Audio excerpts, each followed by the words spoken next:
Very good morning, my dear friends and my dear student.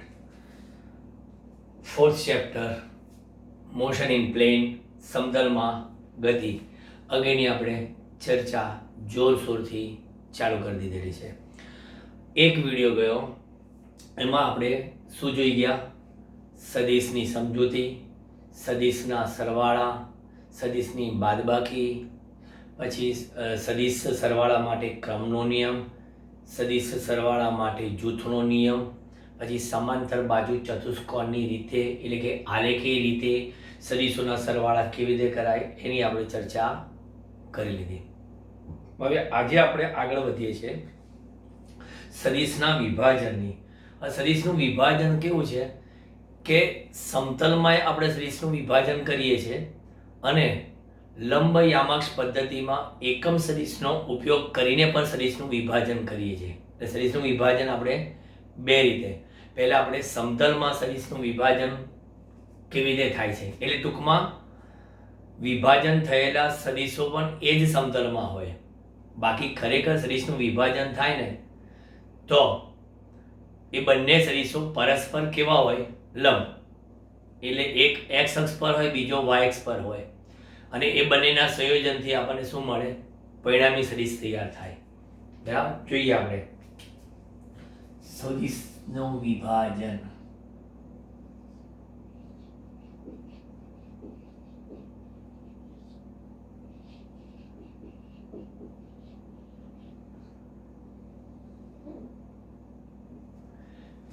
સદિશનું વિભાજન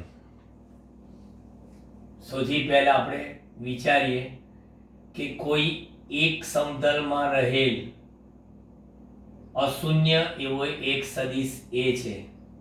અશૂન્ય એ જે સમતલમાં બીજો અશૂન્ય એવો સદિશ બી લીધેલો છે. હવે એ જ સમતલમાં આપણે એક સદિશ એ આવો વિચારીએ છીએ, સદિશ એ કે જે આપણે ઓપી વડે રજૂ કરેલો છે. આ ત્રણે ત્રણ એક જ સમતલમાં છે. સદિશ એ, સદિશ બી અને કેપિટલ એ. બરાબર.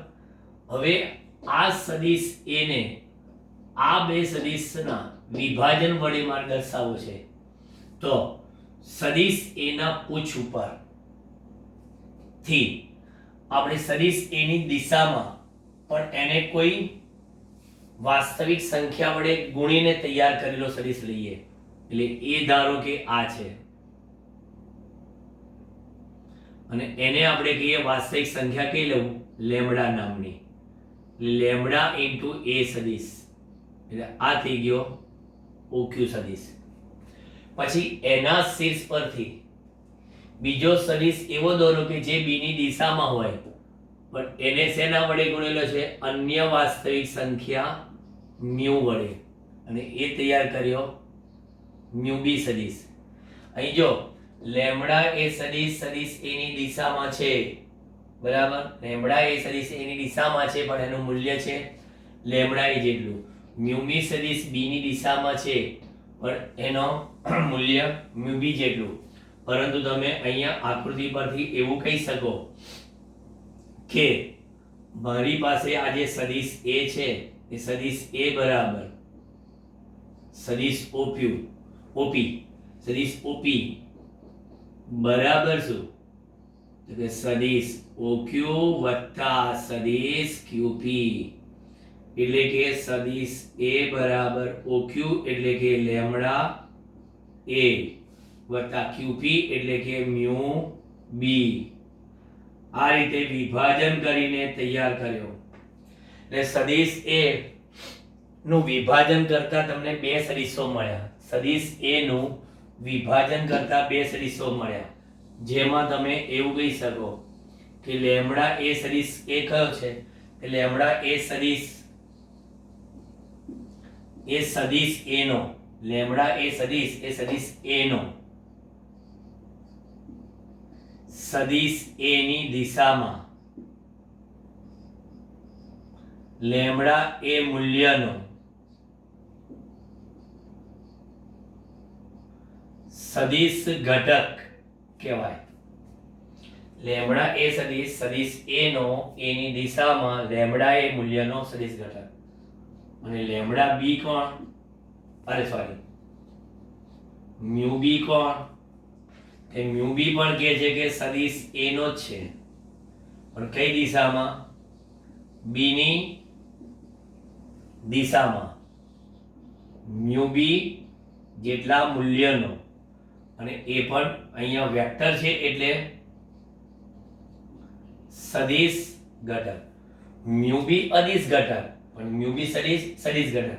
લેમડા એ અદિશ ઘટક, પણ લેમડા એ સદિશ ઘટક. આ બે ઘટકોના સરવાળાથી તમારે તૈયાર થાય છે કોણ? આપેલો સદિશ એ. એટલે આ તમે વાત કરી સદિશનું વિભાજનની સામાન્ય સમજૂતી. ટૂંકમાં આ રીતે સદિશના બે ભાગ પાડી શકાય. ટૂંકમાં ભવિષ્યમાં જોઈશું કે જ્યારે સદિશ એ આપણો પોતે ઇફેક્ટિવ ના હોય, જ્યારે સદિશ પોતે એ ઇફેક્ટિવ ના હોય ત્યારે એના બે ઘટકો ઇફેક્ટિવ બને, અને એ બે ઘટકોના yૌગિક સંયોજનથી એ આપેલો સદિશ એ તૈયાર થાય. અને આ બંનેના જે સદિશ સરવાળો કરે એનું મૂલ્ય લો તો એ મૂલ્ય શું આપે? તો કે આપેલા સદિશનું જ માન આપે. ટૂંકમાં સદિશ કામ ન કરે ત્યારે એના ઘટકો કામ કરે. બરાબર? ચલો, ત્યાર પછી આપણે મોસ્ટ ઇમ્પોર્ટન્ટ એવો ટોપિક ભણીએ છીએ. કયો? એકમ સદિશ. અંગ્રેજીમાં એને કહેવાય એકમ એટલે યુનિટ, અને સદિશ એટલે વેક્ટર. આ એક એવા પ્રકારનો સદિશ છે કે જે કોઈ અદિશ રાશિ હોય ને એની બાજુમાં પણ જો એકમ સદિશ ઊભો રહી જાય ને તો આખા પદની પર્સનાલિટી કેવી પડે ખબર છે? સદિશ જેવી પડે. એટલે આની એક ખાસિયત છે કે એને સિમ્પલ આવા વેક્ટરની નિશાની વડે નથી દર્શાવતા. એની ઉપર કેપ, ટોપી, હેટ પહેરવામાં આવે છે. વિશિષ્ટ પ્રકારનો સદિશ છે. અને બીજું કે આ એકલો અટુલો ના હોય, ઇન્ડિવિજ્યુઅલી અસ્તિત્વમાં જ ના આવે. તમે એમ કહો કે ચલો એકમ સદિશ એમ કેરેટ, તો તરત જ કોઈ પ્રશ્ન પૂછશે કોનો છે? કોઈનો નથી. એમ ના હોય. એમ એકમ સદિશ એ કોઈને કોઈ સદિશની દિશામાં જ હોય, એનું પોતાનું સ્વતંત્ર વર્ચસ્વ નથી. એ કોકની ને કોકની દિશામાં હોય. હા, એનું માન કેટલું? ઓનલી એન્ડ ઓનલી એક જ એકમનું માન, એનું મૂલ્ય એનું એક એકમ. પછી હું તમને એક મસ્ત ઉદાહરણ આપીશ એટલે તમારા મગજમાં એકમ સદિશ સેટ થઈ જશે. બરાબર? એટલે અહીંયા આગળ પહેલું લખીએ છીએ કે કોઈ પણ સદિશને તેની દિશામાં, કોઈ પણ સદિશને તેની દિશામાં એક એકમના માન ધરાવતા સદિશ વડે રજૂ કરી શકાય. કોઈ પણ સદિશને તેની દિશામાં એક એકમનું માન ધરાવતા સદિશ વડે રજૂ કરી શકાય. એ વસ્તુ ફિક્સ છે. તો હું અહીંયા આગળ એમ કહી શકું કે કોઈ પણ સદિશનો તેની દિશામાં એક એકમના માન ધરાવતો સદિશ એ કહેવાય છે તે સદિશનો એકમ સદિશ.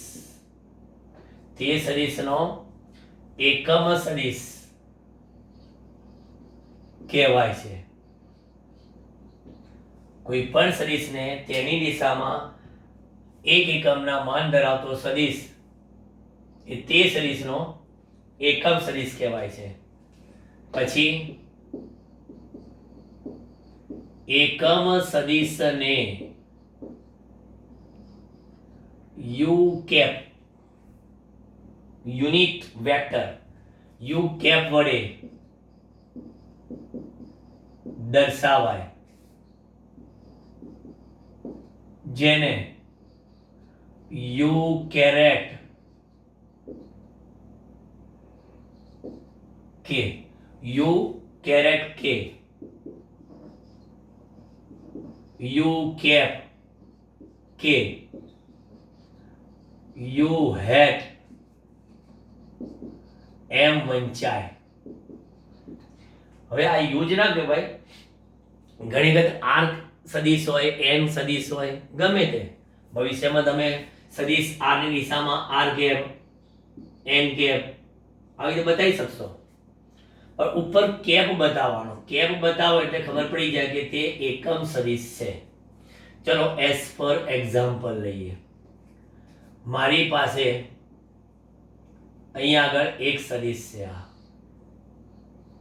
એ આર્યો અને એ છે સદિશ એ, બરાબર. હવે મારે એ સદિશ છે ને એનું માન જોઈએ છે. મેગ્નિટ્યુડ ઓફ એ, ધારો કે 6 એકમ છે.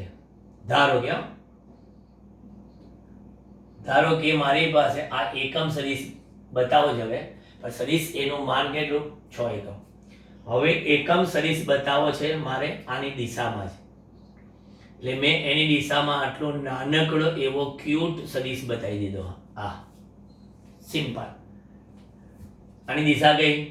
એની દિશામાં. ઓકે, તો તમે એને શું કીધું અહીંયા આગળ? યુ એ કેપ આવ્યું, યુ એ કેપ. હવે કોઈ પૂછે ચલો આની આ લંબાઈ કેટલી? તો કે મેગ્નિટ્યુડ ઓફ યુ એ નો કેપ ફક્ત ને ફક્ત કેટલી? 1 એકમ. હવે તમારો આ એકમ સદિશ, આ સદિશ એ જેટલો કરવો હોય તો શું કરવું પડે? તો કે 6 વડે ગુણી નાખો તો બની જાય. એટલે કેવી રીતે કહીએ છે? જો આ એક વખત એકમ સદિશ ગુણી નાખો તો ખાલી એકમ સદિશ જ રહે. 2 વખત એકમ સદિશને ગુણી નાખો તો 2 into યુ એ કેરેટ થાય, એટલે કે એકમ સદિશનો 2 વખત સરવાળો કર્યો, બરાબર. એકમ સદિશનો 2 વખત સરવાળો કર્યો. એમ કરતા કરતા એકમ સદિશનો 6 વખત સરવાળો કરો. U A caret, U A caret, U A caret, U A caret, U A caret. Okay, તો 6 into યુ એ કેરેટ તૈયાર થાય. પણ 6 into યુ એ કેરેટ કરીને આમ કરી નાખો, અરે તો સાહેબ મારો સદિશ પોતે આવી ગયો, તૈયાર થઈ ગયો, એ પોતે રેડી થઈ ગયો. એટલે એનો અર્થ એ થયો કે તમારો એનો એકમ સદિશ એટલે બીજું કંઈ જ નહીં, સદિશ એને 6 વડે ભાગો તો થાય. અથવા કોઈ કે સાહેબ એવું લખો છો એના કરતા આમ લખો તો સરસ લાગે. ઓકે, તો આને 6 એટલે માનકમાં એ ના લખાય? બિલકુલ લખાય. તો પછી આપણે એમ કહી શકીએ કે એનો એકમ સદિશ એટલે સદિશ અને તેનું માન. લો, તૈયાર થઈ ગઈ નવી વ્યાખ્યા. નવી વ્યાખ્યા શું થઈ ગઈ? આ થઈ ગઈ. જો સદિશ અને તેના માનના ગુણોત્તરને, સદિશ અને તેના માનના ગુણોત્તરને આપેલ એવા સદિશનો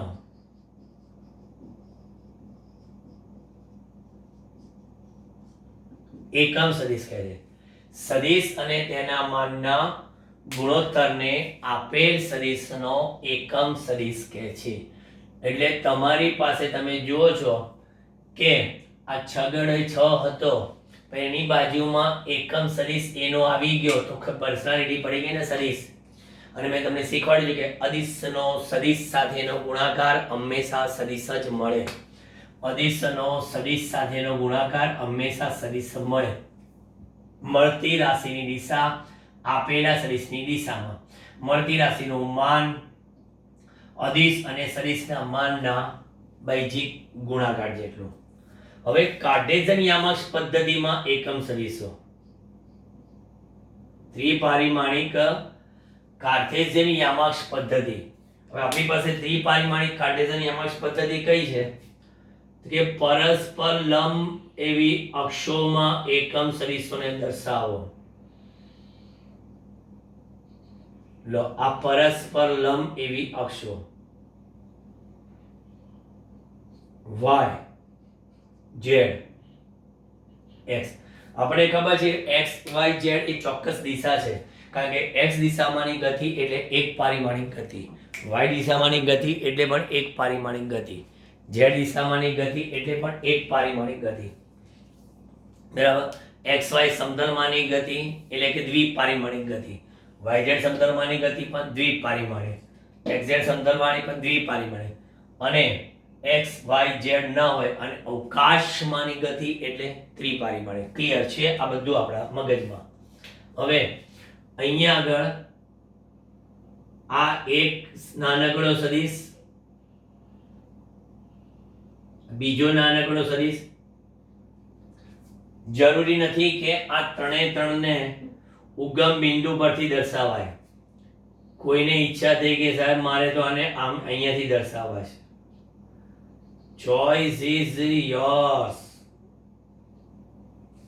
ગમે ત્યાંથી દર્શાવો, પણ ડિરેક્શન ચેન્જ નહીં કરવાની ને મૂલ્ય ચેન્જ નહીં કરવાનું.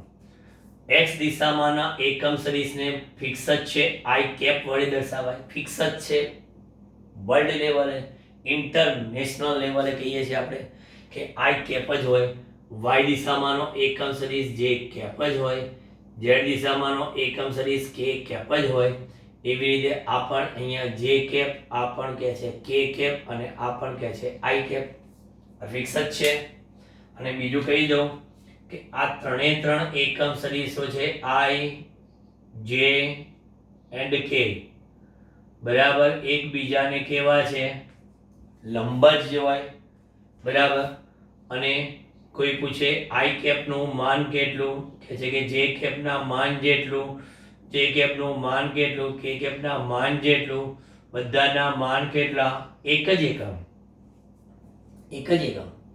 એટલે જ્યારે જ્યારે કોઈ સદિશ તમારે x દિશામાં દર્શાવવો હોય તો એનું મૂલ્ય જે છે, બરાબર, એનું મૂલ્ય એની બાજુમાં શું બતાવી દેવાય? i cap.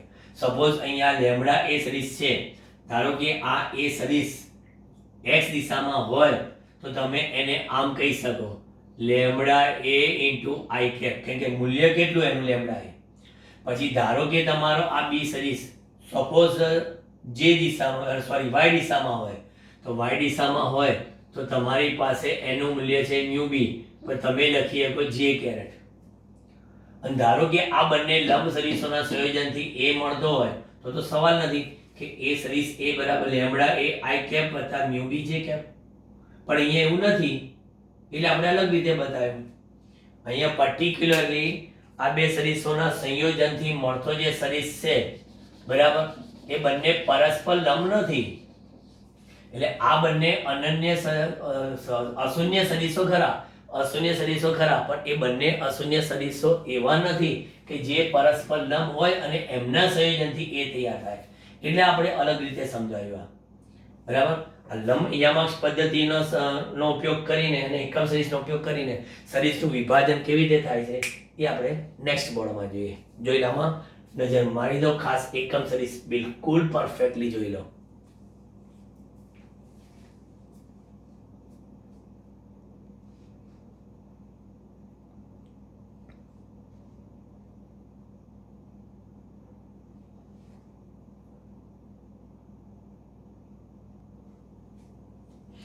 સદિશનો પરસ્પર લંબ ઘટકોમાં વિભાજન આપણે કરીએ. હવે સદિશનું વિભાજન કરવું છે મારે. બરાબર. હું તમને એક ઉદાહરણ આપીને સમજાવું કે માની લો કે મારી પાસે અહીંયા આગળ આ એક પૂર્વ દિશા છે, આ ઉત્તર છે, આ પશ્ચિમ છે ને આ દક્ષિણ છે. બરાબર. હવે એક સદિશ એવો છે કે જે પૂર્વ સાથે થીટા ખૂણો બનાવે છે. ગમે તે પરીક્ષામાં આપે થીટા ખૂણો 30, 40, 50 ગમે તે. અને એ છે સદિશ ધારો કે એ. બરાબર. હવે આ સદિશ છે એનું મૂલ્ય કેટલું છે? તો કે મૂલ્ય આપણે એ કહીએ, પછી ભલે 5, પછી 50 જે બી હોય એનું મૂલ્ય એ છે. એટલે સદિશનું મૂલ્ય એ અને દિશા પૂર્વ સાથે કેટલો ખૂણો બનાવતી? થીટા ખૂણો બનાવતી વિષમ ઘડી તરફ. એમ સમઘડી તરફ કહે તો ચોથું ચરણ કહે. એટલે ખૂણા પરથી ખબર પડશે કે મારો સદિશ પહેલા ચરણમાં છે, બીજા ચરણમાં છે, ત્રીજા છે કે ચોથા છે. ઓકે, ચાલો. હવે મારે એનું વિભાજન કરવું છે. એટલે મેં પરસ્પર લંબ ઘટકોના વિભાજન કરવા માટે લંબ એવી યામાક્ષ પદ્ધતિનો ઉપયોગ કરીશું, જેમાં આ છે x અક્ષ, આ છે y અક્ષ. ચલો, પરસ્પર લંબ એવી યામાક્ષ પદ્ધતિનો ઉપયોગ કરીશ. એના ઉગમ બિંદુ પર દિશા અને માન સહિત, પણ હું અત્યારે આલેખનો ઉપયોગ નહીં કરું કે ચલો અહીંયા યોગ્ય સ્કેલ વાપરીને રેખાખંડની લંબાઈ માપીશ. ના, એવું કશું જ નહીં કરું. ખાલી એણે કીધું તેમ પહેલા ચરણમાં એણે કીધું તેમ અહીંયા બતાવી દઈશ ખૂણો થીટા, અને આ બતાવી દઈશ સદિશ એ. એટલે દિશા અને માન સહિત મેં એને ઓપી વડે બતાવી દીધો. ચલો, એ તો ક્લિયર. હવે સોરી, વિભાજન કરવું છે મારે. તો વિભાજન કરવા માટે x અક્ષ પર લંબ દોર્યો. P માંથી x અક્ષ પર મેં લંબ દોર્યો અને એ લંબને મેં PM કીધો. એટલે PM x ને લંબ છે. એ રીતે અહીંયા y અક્ષ પર P માંથી લંબ દોર્યો PN. બરાબર. એટલે આ PN લંબ અને PM લંબ બે લંબ દોર્યા. આ લંબ દોરવાથી શું થયું ખબર છે? આપેલા સદિશનો આ એક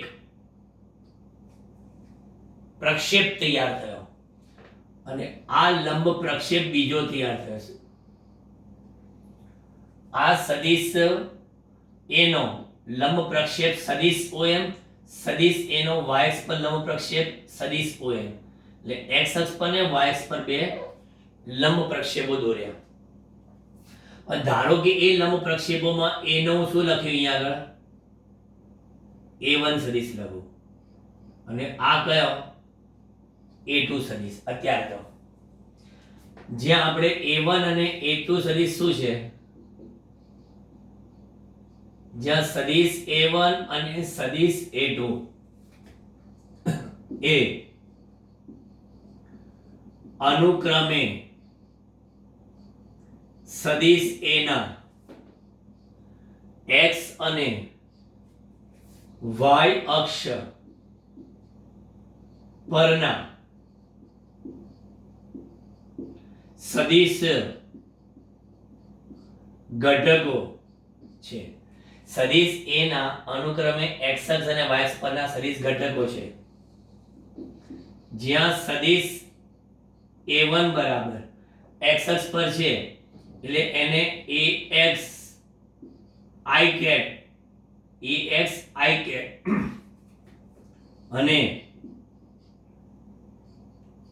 સદિશ A2 ને y અક્ષ પર છે ay j cap વડે દર્શાવાય. બરાબર. જ્યાં ax અને ay જ્યાં એક્સ અને વાય એક શું છે એ વાસ્તવિક સંખ્યા અને સદિશ a ના x અને y અક્ષ પરના ઘટકોના મૂલ્યો છે. x અને y પરના ઘટકોના x અને ay શું થયા મૂલ્યો છે. તો પછી આપણે લખી શકીએ આકૃતિ પરથી સદિશ a બરાબર સદિશ a1 વત્તા સદિશ a2 એટલે કે સદિશ a બરાબર axi વત્તા ay છે. જોયું? અહીંથી અહીંને અહીંથી અહીંયા આપણે ગયા એટલે આ એક્ચ્યુઅલી a1 એટલે આપણું બન્યું axi, a2 એટલે બન્યું આપણું ayj કેપ. એ બેનું yૌગિક સંયોજન થયું એટલે સદિશ a તૈયાર થઈ ગયો. હવે તમે કહેશો કે સાહેબ સદિશ a ખબર જ છે તો પછી આ ટુકડા કરીને જોડવાની વાતો શું કામ કરો છો? અરે ભાઈ એની પાછળનું રહસ્ય છે, પછી કહીશ. બરાબર? હવે આકૃતિ પરથી આગળ વધીએ. બરાબર? અહીંયા આકૃતિ પરથી આગળ વધીએ. ફરી પાછી આકૃતિ દોરું.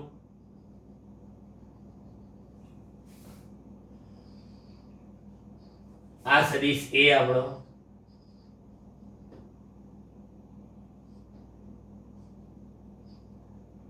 હવે આપણને ખબર છે કે આના મૂલ્યો કેટલા ax અને આ મૂલ્ય કયું ay. હવે આ થીટા હોય તો આ ખૂણો કયો થાય થીટા. તમે તીર નથી બતાવ્યો અહીંયા આગળ x અને ay મૂલ્યો બતાવેલા છે. બરાબર? અને અહીંયા જે ધારો કે આ કેવું હોય તો આ રીતે ના દોરો, અહીંયા આમ જ બતાવો ખાલી અને અહીંયા ખાલી એ જ લખો. ચલો ક્યાંય કોઈ જગ્યાએ સદિશ નહીં, અહીં બતાવી દીધું છે. હવે અહીંયા આકૃતિ પરથી sin થીટા બરાબર સામેની બાજુ છેદમાં કર્ણ. અહીંયા sin થીટાની સામેની બાજુ કઈ ay, છેદમાં કર્ણ કયો a. એટલે ઘટક ay શોધવો હોય, આ જે સંખ્યા હતી ને વાસ્તવિક સંખ્યા, એ વાસ્તવિક સંખ્યાનું મૂલ્ય મળી ગયું મને. જો ay બરાબર a sin થીટા અને cos થીટા લાવો. cos થીટા બરાબર પાસેની બાજુ છેદમાં કર્ણ, પેલી સામેની બાજુ છેદમાં કર્ણ. sin થીટા એટલે સાબા અપોન કર્ણ અને આ પાબા અપોન કર્ણ. એટલે મને તો x ઘટક એ મળી ગયો a cos થીટા. યસ, યાદ રાખીએ ખૂણાને અડકીને રહેલો ઘટક cos છે. ઓલવેઝ ખૂણાને અડકીને રહેલો ઘટક cos અને a નો બીજો ઘટક sin. બરાબર? ધારો કે તમે અહીંયા આગળ બીજો કોઈ ખૂણો બતાવ્યો હોત ને તો પછી આ cos હોત, પણ આ ખૂણાનો cos હોત. અહીં જો ખૂણો બતાવ્યો હતો, અહીં ખૂણો છે એટલે શું છે આનો અહીંયા આગળનો cos. બરાબર? એ ધ્યાન રાખજો ખાસ. એટલે એવું નહીં કે x એટલે cos, ખૂણો કઈ રીતે બતાવેલો છે એ પર આધાર રાખે. ત્યાર પછી હવે અહીંયા આગળ વર્ગ કરી સરવાળો કરી કોનો આનો a square cos square theta a square sin square theta. તો પછી આ બાજુ છે ax સ્ક્વેર વત્તા ay square, a square common cos square theta વત્તા sin સ્ક્વેર થીટા. એટલે અહીં લખાઈ ગયું ax સ્ક્વેર વત્તા ay સ્ક્વેર. પરંતુ cos સ્ક્વેર થીટા વત્તા sin સ્ક્વેર થીટા બરાબર તો કેટલા છે 1. તો પછી તમને મળી ગયું a સ્ક્વેર બરાબર ax સ્ક્વેર વત્તા ay સ્ક્વેર. ત્યાર પછી a ની વાત કરો.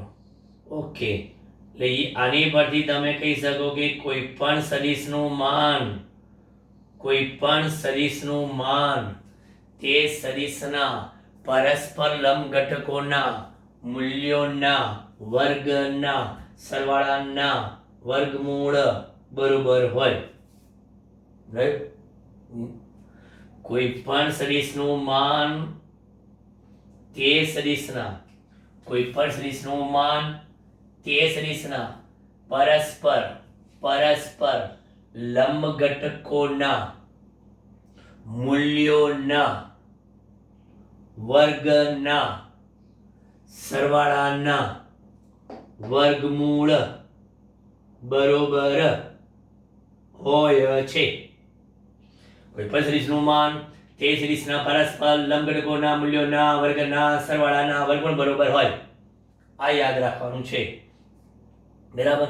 ગમે તે પછી તમે પરિણામી સદિશના x ઘટક લાવો, પરિણામી સદિશનો y ઘટક લાવો તો પરિણામી સદિશનું મૂલ્ય મળી જાય. ત્યાર પછી હવે ભાગાકાર કરીએ, વર્ગ કઈ સરળ કરીએ તો હવે આ બંનેનો ભાગાકાર એટલે a sin થીટા ભાગ્યા a cos theta. a sin theta ભાગ્યા a cos થીટા એટલે ay ભાગ્યા ax એ tan થીટા બરાબર. તો પછી થીટા કેટલા થાય?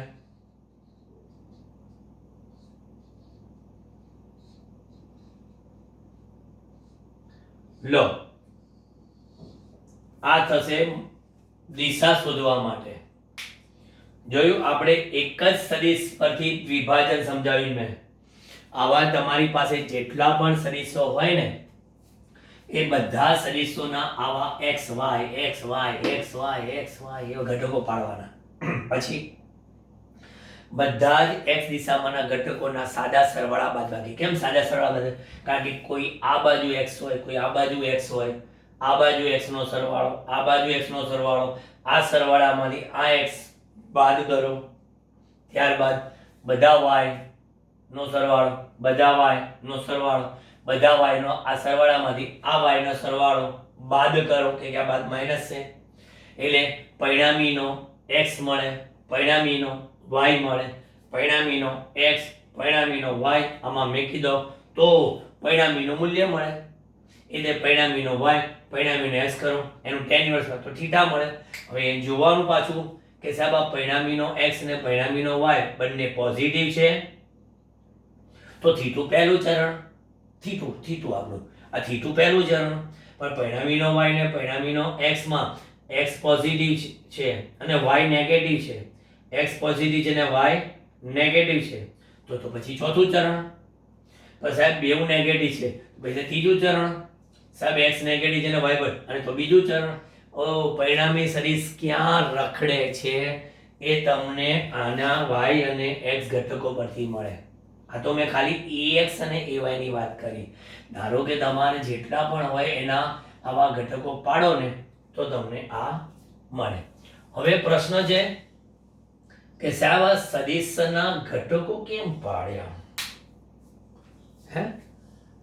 સદિશના ઘટકો સાહેબ એટલા માટે પાડ્યા કે સદિશ સરવાળો કરવા માટેની જે આલેખીય રીત હતી ને એ થોડીક જટિલ પડતી હતી અને એમાં પરફેક્ટનેસ એટલે ચોક્કસ નહોતું મળતું.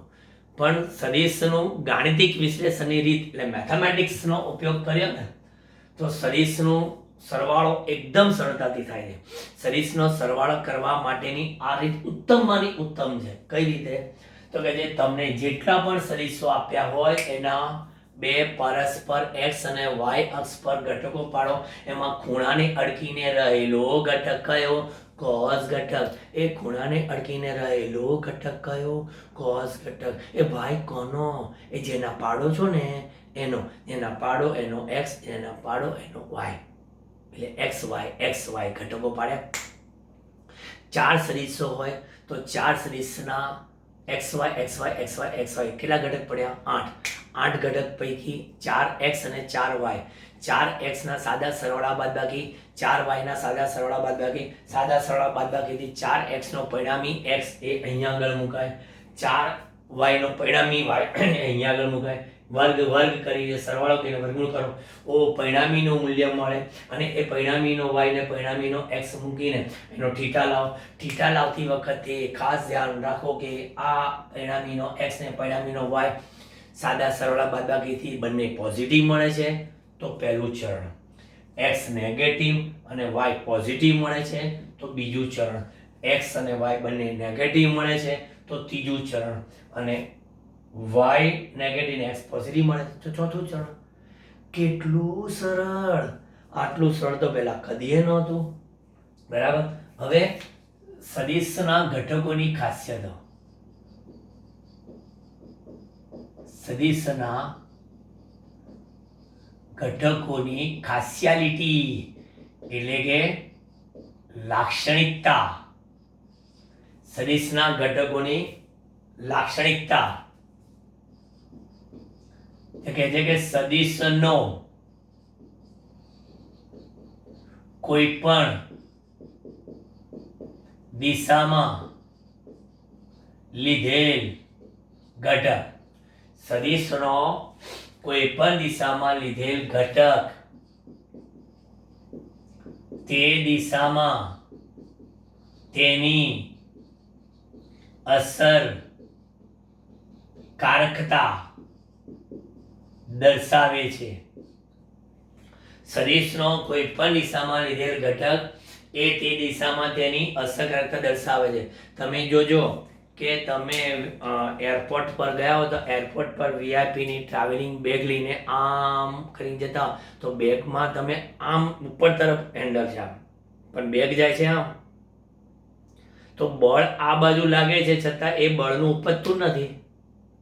બીજું, બેગની અંદર 2 નંબરનો સામાન ઘણો બધો તમે લઈ જાઓ છો, ખબર નથી મને, તો એ 2 નંબરના સામાનનું વજન બળ તો નીચે છે, તો બેગ આમ ચોંટી કેમ નથી રહેતી જમીનમાં? ઇઝીલી તમે લઈ જઈ શકો છો. એનું તમને જો સિમ્પલ લોજિક બતાવો કે એ પરિસ્થિતિમાં આ તમારી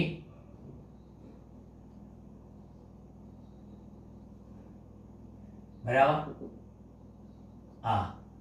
અને તમે એને બરાબર આ કંપનીની જાહેરાત બરાબર. સદિશના ઘટકોની લાક્ષણિકતાના પ્રાયોજક છે વીઆઈપી બેગ. ટિકાઉ અને મજબૂત એવી વીઆઈપી વેરી ઇમ્પોર્ટન્ટ પર્સન માટેની. ચલો, જાહેરાત પૂર્ણ થઈ. હવે આ વીઆઈપી બેગમાં તમે આ બાજુ બળ લગાડો છો, આ બાજુ બરાબર, અને બેગની અંદર અધો દિશામાં બેગનો વજન બળ છે, વજન બળ. ઓકે, ચાલો, બેગનું વજન બળ. અને બીજું કે બેગને તો તમે ક્યાં લઈ જાઓ છો? ઇઝીલી આ બાજુ જાય છે, એટલે આ બેગનું આ દિશામાં શું થાય છે? બેગનું આ દિશામાં તો સ્થાનાંતર થાય છે, બરાબર. એટલે ટૂંકમાં બેગ જે દિશામાં સ્થાનાંતર કરે છે એની સાથે કેટલો ખૂણો બનાવે છે? બળ થીટા ખૂણો. ઓકે, તો ખરેખર આ બેગને આ બાજુ લઈ જવા માટે અસરકારકતા કોની? તો કે સાહેબ આ બળ છે ને એ બળ એનો આ દિશામાં ઘટક પડ્યો. કયો? F cos theta. અને ધારો કે આ અક્ષને i કેપ લખું તો i કેપ, કે ખૂણા અને અડકીનો ઘટક cos. અને બીજો ઘટક કયો પડવાનો બળનો? આ ઉપર. અને એ કયો? ઉપર એટલે f sin થીટા. કઈ દિશામાં? j cap. એટલે f sin theta j cap, બરાબર.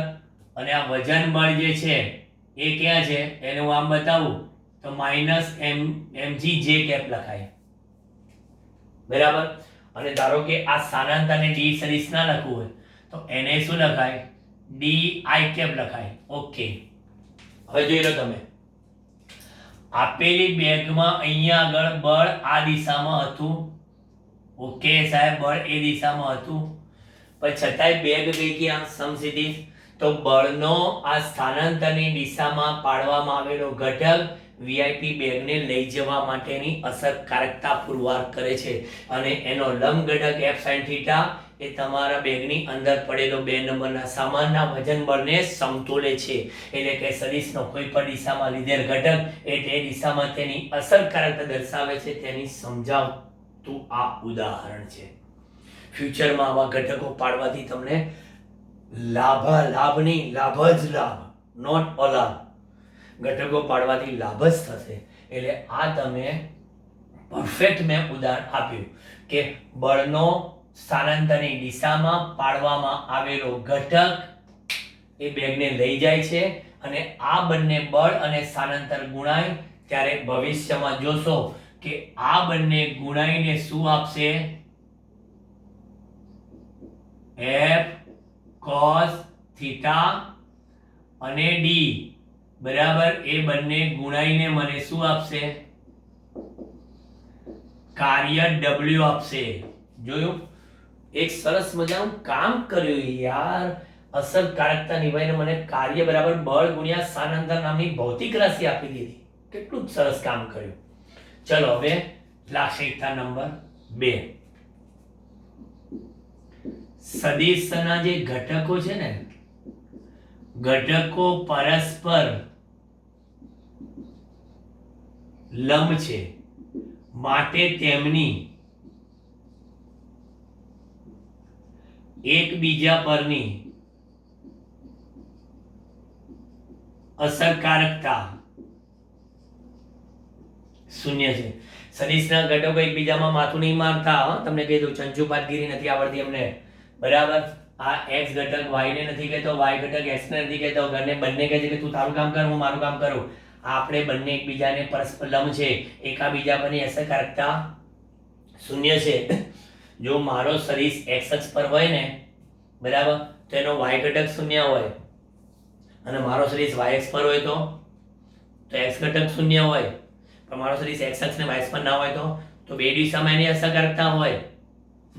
અહીંયા આગળ મારો સદિશ નથી x અક્ષ પર નથી y પર, તો બે દિશામાં મને અસરકારકતા મળે છે. પણ x અક્ષ પર હોય તો y પર અસરકારકતા શૂન્ય, y પર હોય તો x પર અસરકારકતા શૂન્ય. એટલે આ મગજમાં ફિટ યાદ રાખજો. અને બીજું આપણે ખાસ કહીએ છે, આપેલ યામ પદ્ધતિમાં સદિશને અનન્ય ઘટકો હોય છે. આપેલી યામ પદ્ધતિમાં તમે યામાક્ષ પદ્ધતિ આમ કરીને આમ બદલાઈ નાખો તો ઘટકો બદલાઈ જાય, બરાબર? તો ઘટકો બદલાઈ જાય. જો સદિશનું મૂલ્ય શૂન્ય હોય તો તેના ઘટકો કહે છે કે શૂન્ય જ હોય, પણ કહે છે કે સદિશનો કોઈ એક ઘટક શૂન્ય હોય તો સદિશનું મૂલ્ય શૂન્ય હોવું જરૂરી નથી. ધારો કે ax ઘટક શૂન્ય હોય, બરાબર, તો એનો અર્થ એવો થયો કે મારો સદિશ y અક્ષ પર છે. એ તો સીધી જ વાત છે. એટલે સદિશનો કોઈ એક ઘટક શૂન્ય હોય તો સદિશનું મૂલ્ય શૂન્ય હોવું જરૂરી નથી. ક્લિયર? આ થઈ ગયા વાત. અને હવે ત્રિપરિમાણમાં સદિશનું વિભાજન પણ આપણે કરી શકીએ છીએ. સદિશનું ત્રિપરિમાણમાં, હવે હું અહીંયા જે આકૃતિ દોરી કાઢું તો સદિશનું ત્રિપરિમાણમાં વિભાજન બતાવી દેવાય. જો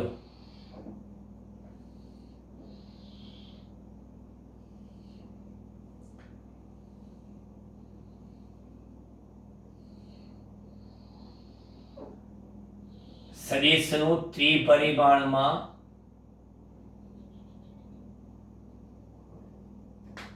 વિભાજન એટલે અહીંથી આ બતાવી દઈએ. આ એક અક્ષ, બીજી અક્ષ અને આ ત્રીજી અક્ષ. એટલે આ y, આ z અને આ x. 3D માં એનું વિભાજન કરીએ છીએ આપણે. અને આ જે સદિશ છે ને તમારો,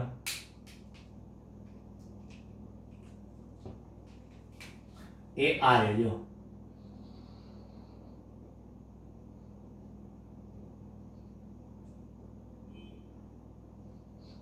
અને આ છે સદિશ એ. આ સદિશ એ અહીં જે બતાવે છે ને એ ax i છે, બરાબર. અને અહીં જે બતાવી છે ને એ ay જે છે, અને આ છે ને az k કેરેટ છે. ax i ay જે.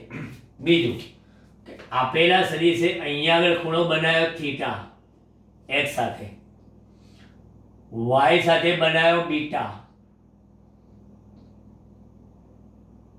અને z સાથે બનાવ્યો ગેમા.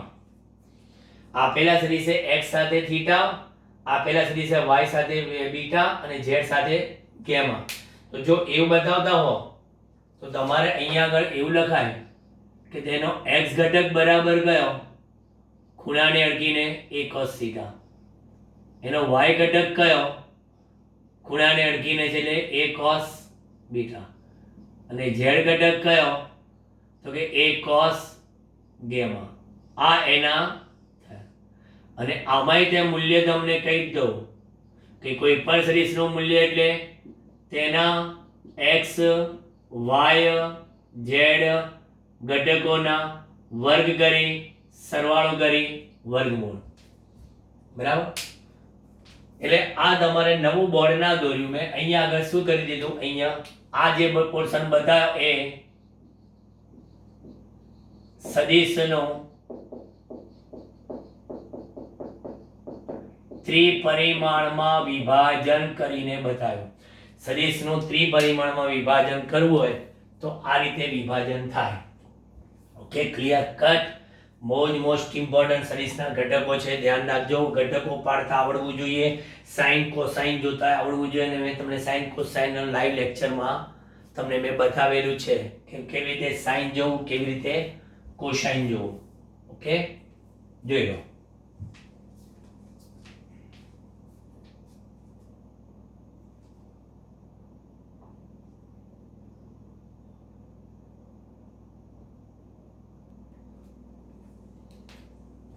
ચલો હવે બીજો એક ટોપિક લઈએ.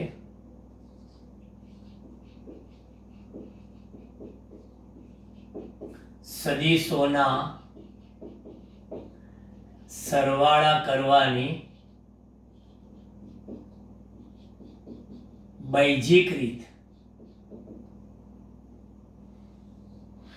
બૈજિક બીજગણિતની સામાન્ય સરવાળો બાદબાકીનો. ધારો કે આપણી પાસે સદિશ a બરાબર axi છે અને by જે છે, અને b બરાબર bxi છે, સોરી વત્તા by જે છે. axi ay જે bxi by જે ઘટકો પાડ્યા. બરાબર. તો માટે મારે સદિશ r બરાબર a વત્તા b કરવું છે. a વત્તા b. તો શું કરવાનું, તો કે પહેલા લખો axi વત્તા ay જે લખ્યું, વત્તા તમે લખ્યું bxi વત્તા by જે લખ્યું. ઓકે, તો પછી અહીંયા આગળ ax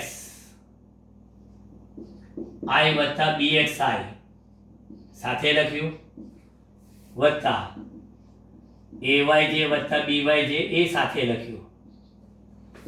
પણ આવું લખ્યું એટલે ax વત્તા શું કર્યું, bx, અને આ લખ્યું i કેરેટ, અને ay વત્તા by લખ્યું, અને આ લખ્યું j કેરેટ.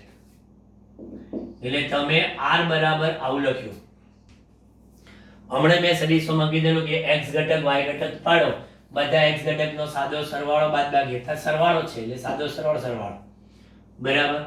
એટલે માટે r બરાબર શું લખ્યું, આર એક્સ આઈ કેરેટ વત્તા આર વાય જી કેરેટ, જ્યાં તમે કહી શકો છો કે આર એક્સ એટલે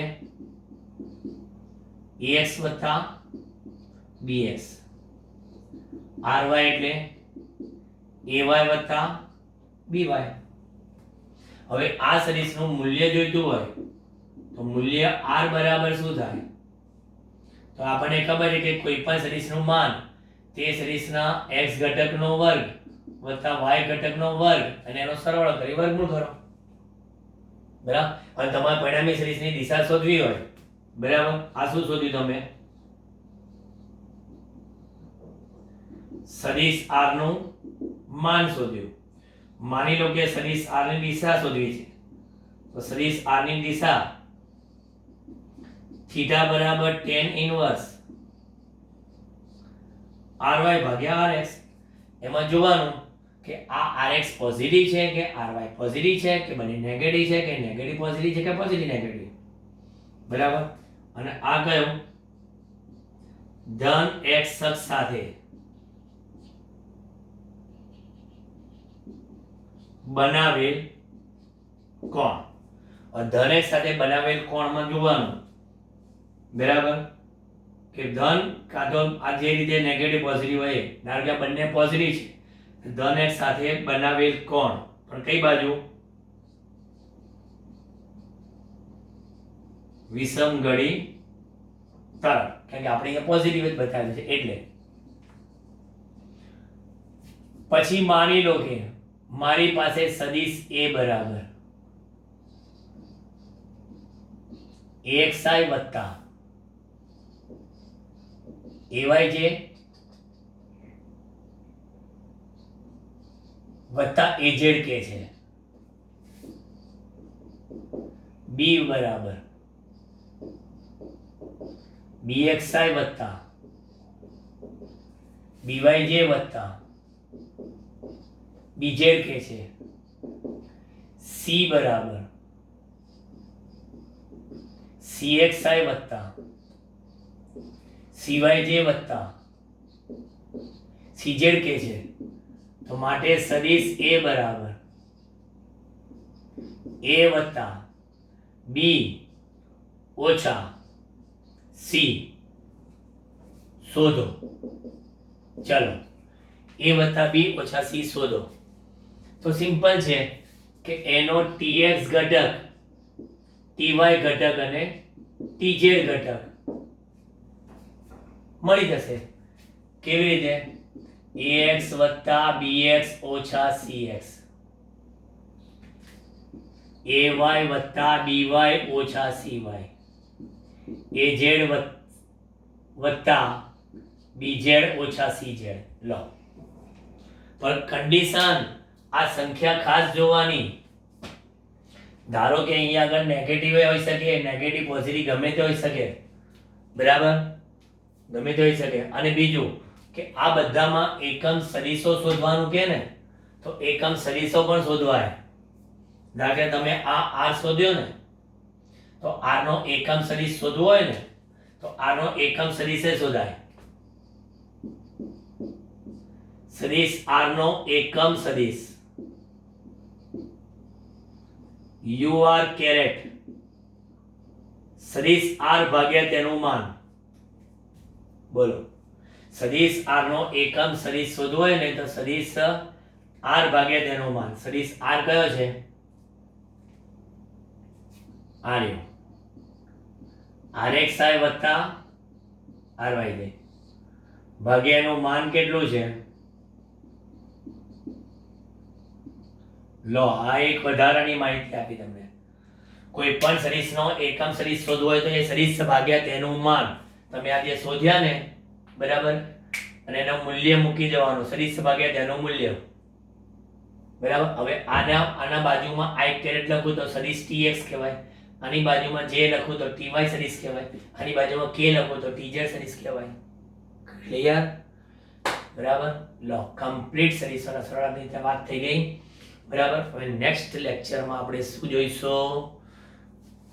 તાક્ષણિક વેગ, સરેરાશ વેગ, તાક્ષણિક વેગ, સરેરાશ પ્રવેગ, તાક્ષણિક પ્રવેગ, એની ચર્ચા કરીશું. Okay, bye bye.